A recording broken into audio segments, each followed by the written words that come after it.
Ayan, dumako na tayo sa Mateo chapter 5. So, dito, ang ating hari ay nagtalaga na ng kanyang saligang batas dito sa lupa, yung ating hari, ang ating Panginoong Hesus. No? So, basahin natin ang chapter 5. At nang makita niya ang mga kalipunan, siya ay umakyat sa bundok. At nang siya ay naupo, ang kanyang mga disipulo ay lumapit sa kanya. So, dito pinakita na meron ng kalipunan. So, marami na yung tao.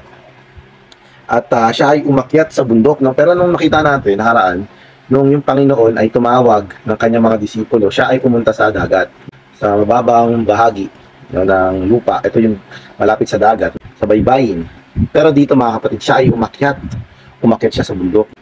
At nang siya ay maupo, diba, ang kanyang mga disipulo ay lumapit sa kanya. No? Kahit marami na yung mga tao, no? Yung mga lumapit sa kanya ay ang kanyang mga disipulo. At ang pagsasalitang ito ay para sa kanila.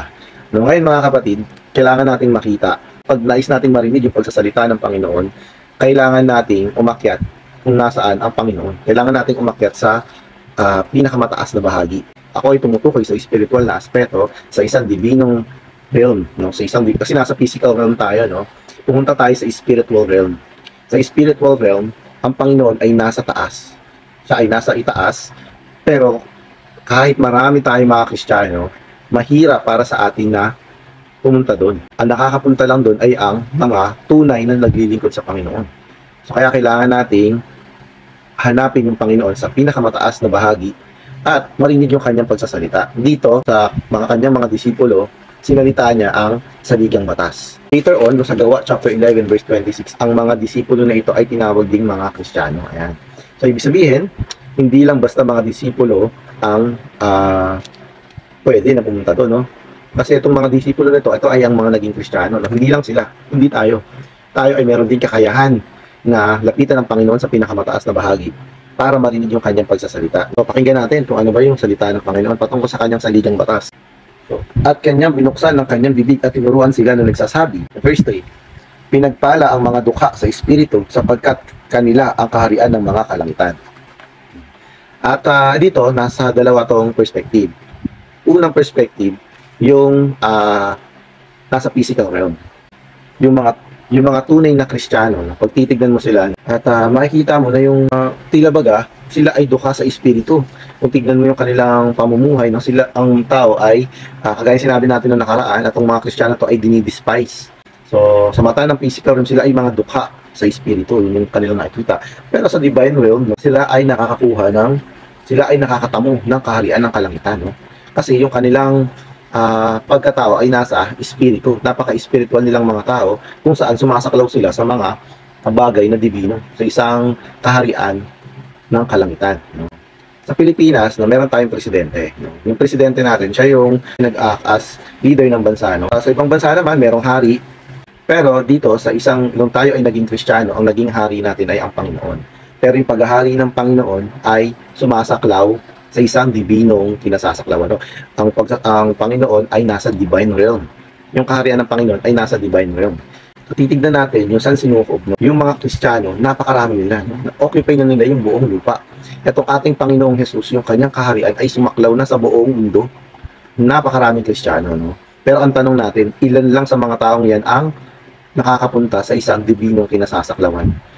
Kung dibinong kinasasaklawan na ito, nandito yung kaharian ng kalangitan. Ayan, so dito kailangan nating makita, the more na yung mga tao ay nakikita tayo bilang dukha sa espiritu, the more tayong nakakapasok sa kaharian ng kalangitan, na dapat tayong mag-dwell sa isang makalangit na kaharian. Tanggalin mo na yung puso mo sa sanlibutan. Ito mga yan ay nandyan, at later on ito ay sisirain sa Revelation. So darating na mga panahon, ito ay masisira lang. Kaya yung ating puso, dapat ito ay nakadwell sa isang dibinong kinasasaklawan sa divine realm.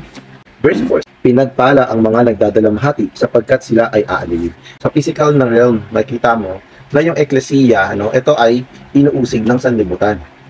Sa pag-uusig ng sanlibutan ito, no, yung ating puso ay dapat magkaroon ng sympathy o magkaroon tayo ng ating puso ay magkaroon ng pagdadalamhati para sa eklesiya o para sa grupo ng mga Kristiyano. Kailangan yung ating puso ay sumasa pagkilos ng Panginoon. Ito si Satanas ay mayroong kapangyarihan dito sa lupang ito, sa sanlibutan ito, at patuloy niya na dinedestroy ang gawain ng Panginoon.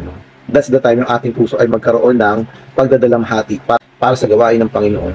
At yung ating puso ay makikiisa sa gawain ng Panginoon. Ito ay isang bagay ng pagdadalamhati. At sa oras na tayo magkakaroon ng damdamin para sa gawain ng Panginoon, tayo ay bibigyan ng kaaliwan. Mga kapatid, mahirap itong i-explain unless ikaw ay nakaranas na nito.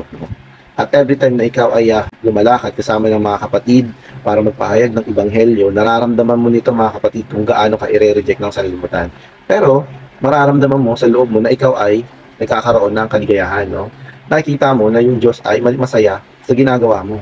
Ikaw ay nagdadalamhati doon sa eklesiya, no, na nire-reject ng sanlibutan, at ikaw ay nagkakaroon ng kasiyahan. Ikaw ay inaaliw ng Panginoon sa iyong espiritu. Ayan, no? Muli mga kapatid, mahirap tong i-explain sa mga taong hindi nakaranas nito mga kapatid. So verse 5, pinagpala ang mga maamo sapagkat kanilang mamanahin ang lupa, no? So yung pinagpala mga kapatid, ito ay may kahulugan ding mapalad at maligaya. So yung pinagpala mga kapatid, ito ay may kaligayahan. Ang pagiging maamo natin at yung ating reaction sa sanlibutan. No, yung sanlibutan, ipe-persecute din tayo. Napakarami kong nabasa ng mga genuine na mga Kristiyano at ang kanilang mga simulat, at makikita ko kung paano sila pinersecute ng sanlibutan alang-alang sa Panginoon. Pero sila ay nananatiling maamo. Namamangha ako sa mga sulat nila. Napakarami rin nilang na-impart sa akin. At ganoon din mga kapatid, yung Panginoon, yung kanyang karanasan kung paano siya pinersecute ng sanlibutan ito, siya ay naging maamo. Kaya itong verse 5 na ito na kanyang sa salitong batas na ito, na ang pagiging maamo, ito ay ginawa niya. At later on, yung mga disipulo, sila din ay pinersecute, no? Sila ba ay nanlaban sa gobyerno ng Romano? Hindi, mga kapatid. Kundi sila ay naging maamo at binigay nila ang kanilang sarili alang-alang sa Panginoon. Ganoon din yung mga Kristiyano na mga genuine Christians, no? Sila ay nakulong hanggang sa kanilang kamatayan, sila pa rin ay nananatili sa Panginoon. Alam niyo mga kapatid, banggitin ko yung kwento ni Silas at ni Pablo. Nung sila ay nasa kulungan, sila ay umaawit sa Panginoon. At dumating yung earthquake, di ba? So, dumating yung earthquake, nakalagan din sila ng tanikala at paari na silang lumabas ng kulungan. Sabi ko, kung ako yung nakakulong dito, baka mananalangin ako ng hindi ko kayang mag-praise. Baka manalangin ako ng paulit-ulit. Panginoon, palayain mo ako sa kulungan ito. At kung sakali, nilumindol nga ng ganon, answered prayer, pwede na akong lumabas. Di ba? Pero sina Pablo, hindi nila yung ginawa. Pagko sila ay merong enjoyment kanilang pagkakakulong. Yung pagkakakulong ng sa Roman Empire, mahirap yun. Yung panahon na yun. Wala pang human rights noon. Masyadong mahirap ang pangungulungan ng panahon na yun. At nakita natin na yung kanilang puso ay nananatiling maamo. No? Maamo dito sa reaction ng sanlibutan laban sa gawain ng Panginoon. Sila ay nakakulong dahil sa Panginoon. At nung sila ay nakalaya, no? Dahil sa nagkaroon ng earthquake, no, sabi nila, hindi sila tumakas, no? Kundi sinabi nila dun sa nagbabantay yung nila, nandito kami, no? Ito ay nagsanhi ng kaligtasan, maging ng sambahayan ng gwardiya na yun, no? So, makikita natin yung pagiging maamo natin mga kapatid. Ito ang inutos sa atin ng Panginoon na dapat natin gawin. Ito yung kautusan ng Panginoon na maging reaction natin sa mga persecution na nararanasan natin. Ayan. So, verse 6. Pinagpala ang mga nagugutom at nauuhaw sa katwiran sapagkat sila ay bubusugin. Yung katwiran dito, ito ay tumutukoy sa Panginoon. Walang matuwid, walang katwiran sa sanlibutan ito. Ang katwiran lang ng Diyos ay ang kanyang trono. Ang Diyos mismo ang katwiran. Dahil siya ay nakaupo sa trono, at ang trono na ito ang sentro ng katwiran ng buong sansinukob, ang Diyos lang ang katwiran. Halimbawa mga kapatid, no, nasa karanasan tayo. Bawa, makikipag-usap tayo sa ating mga asawa. Kapag nakipag-usap tayo, kailangan tayo ay bumabaling sa Diyos para kunin natin yung katwiran. Kapag wala tayo sa katwiran mga kapatid, ito ay magkukos lang ng away. Ito ay magkukos lang na kapag magkakaroon ka rin ng mga problema, yung kailangan ikaw din ay tumatawag Panginoong Jesus para makuha mo yung katwiran ng Diyos at mag-interact ka sa problema na kinakaharap mo. Maging sa loob ng pambahayan mo, sa trabaho, sa mga kaibigan, sa lahat ng nakasakop sa iyong buhay, kailangan mo kunin yung katwiran ng Diyos. Palagi kang uhaw, palagi kang gutom at uhaw sa katwiran ng Diyos. No? Ito ay tumutukoy sa pang-araw-araw. Kasi pang-araw-araw yung ating pagkagutom at pagkauhaw. So kung meron ka nitong pagkuha sa Panginoong Jesus bilang ating katwiran sa araw kada araw, tayo ay pinagpala.